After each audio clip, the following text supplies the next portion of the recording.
ॐ श्रीरामचन्द्राय नमः।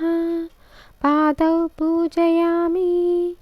ॐ विश्वमूर्तये नमः। गुल्हौ पूजयामि।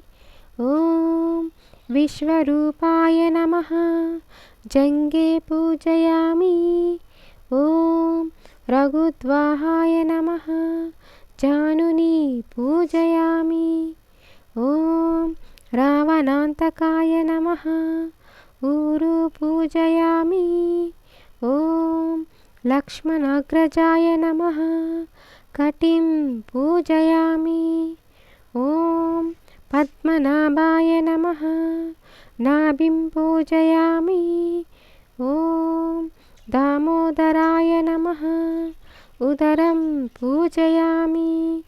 ॐ विश्वामित्रप्रियाय नमः। वक्षस्थलं पूजयामि।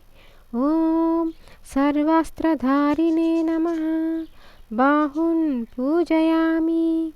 ॐ परमात्मने नमः।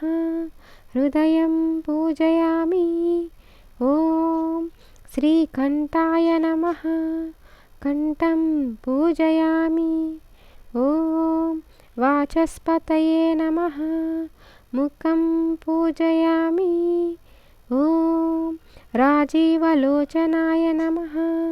नेत्रौ पूजयामि। ॐ सीतापतये नमः। ललाटं पूजयामि। ॐ ज्ञानगम्याय नमः।